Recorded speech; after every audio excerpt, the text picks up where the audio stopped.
परमात्मा करता है। कभी किसको ऊपर उठा दे और ऊपर उठे हुए व्यक्ति को नीचे ला दे, उस परमात्मा का कोई भरोसा नहीं। यही कार्य परमात्मा करता है। सुरुचि मां कहते हैं, हे पुत्र, हरि व्यापक सर्वत्र समाना, प्रेम से प्रकट होई में जाना। उस परमात्मा को पाया जा सकता है तो केवल और केवल प्रेम के द्वारा। पाना यदि प्रभु को तो बस प्यार में मिलेगा। केवल परमात्मा प्रेम के द्वारा प्राप्त हो सकता है। ध्रुव जी महाराज ने जब ये सब सुना, तुरंत अपने स्थान को छोड़कर जंगल की ओर चल पड़े भगवान के भजन के लिए। मार्ग में नारद जी मिल गए। कहते जब कोई अच्छा कार्य करने जाओ और मार्ग में संत महात्मा ब्राह्मण देवता मिल जाए तो समझो वह कार्य जरूर सिद्ध होगा। नारद जी मिले। नारद जी ने नन्हे से बालक को देखा। नारद जी सोचते ये बालक कौन है, तेज तो बड़े राजा महाराजा जैसा है, कौन है ये बालक। जाकर पूछते बेटा कौन हो। कहा मेरा नाम ध्रुव है। कहा किस लिए आए हो इस जंगल में। कहा भगवान को पाने के लिए। अच्छा बेटा। नारद जी सोच रहे हैं तब नन्हा सा बालक और भगवान को पाने के लिए आया, पहले इसकी परीक्षा लेनी चाहिए। क्या यह सच में भगवान का परम भक्त है। कहीं ऐसा तो नहीं कोई मरकट बैरागी की तरह तो नहीं है कि कभी इस डाल पर कूद गया तो कभी उस डाल पर, कभी कहता भगवान का भजन करेंगे, कभी कहता भजन करके क्या करेंगे। से कुछ लोग होते हैं कहते हैं कि घर में भाई खटपट के चल बाबा के मठ पर।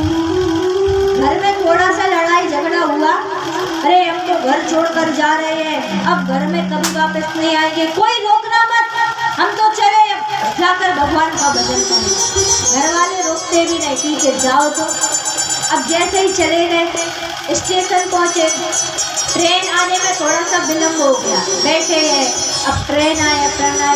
सोचते सोचते सोते पप्पू की याद आ गई। अरे मेरा पप्पू मेरे बिना खाता नहीं, सोता नहीं, रहता नहीं, कैसे रहेगा मेरे बिना। थोड़ा और बड़ा हो जाए फिर घर छोड़ दूंगा। तो लौट कर घर आ गए। घर वालों ने पूछा क्यों महाराज, गए थे हरि भजन को, क्या हो गया लौट के आ गए। कहा देखो मैं लौट के तो आया हूँ लेकिन ज्यादा परेशान मत करना, नहीं तो फिर चले जाएंगे। कहीं ये व्यक्ति ऐसा ही तो नहीं कि घर में वही खटपट की चलवावा के मत पर। कहीं ये बालक ऐसा ही तो नहीं है। इसलिए नारद जी परीक्षा लेते हैं कि हे ध्रुव, तुम इस जंगल में क्यों आए हो तप करने के लिए। अरे इस जंगल में कितने शेर रहते हैं, भालू रहते हैं, चीता रहते, तुम्हें खा जाएंगे। तुम नन्हे से तुच्छ बालक को खा जाएंगे, लौट जाओ बेटा। ध्रुव जी नहीं माने। फिर कहते हैं कि बेटा तुम तो अभी इतने छोटे हो, अरे हजारों हजारों करोड़ों वर्षों तक तप करना पड़ता है। अनेक संत इस जंगल में तप करने के लिए बैठे हैं लेकिन अभी तक भगवान को प्राप्त नहीं कर पाए। हे बेटा लौट जाओ।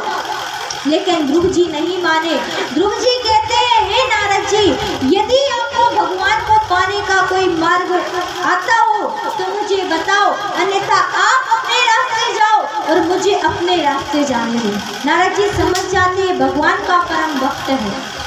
तब नारद जी ध्रुव जी को 12 अक्षर मंत्र देते हैं। कौन सा मंत्र? 12 अक्षर मंत्र कौन सा है?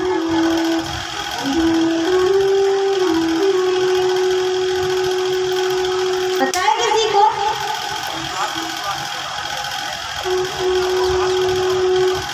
ओम नमो भगवते वासुदेवाय। ये 12 अक्षर मंत्र दिया और कहा हे बेटा ध्रुव, तत्रात् गच्छ भद्रं यमुना यास्ततं शुचि पुण्यं मधुवनं यत्र सानिध्यं नित्यदारे। हे पुत्र जाओ वृंदावन जाकर मधुवन में इस भजन इस मंत्र का जप करो, नारायण तुमसे अवश्य प्रसन्न होंगे। ध्रुव जी आते हैं, कठोर तप करते हैं। पहले महीने ध्रुव जी ने नियम लिया, एक समय भोजन करूंगा, फिर उस भोजन का भी त्याग कर दिया, केवल फल का सेवन करूंगा। फल का भी त्याग कर दिया, केवल पत्तों का सेवन करूंगा। पत्तों का भी त्याग कर दिया, केवल जल का सेवन करूंगा। अब ध्रुव जी ने जल का भी त्याग कर दिया। 6 महीने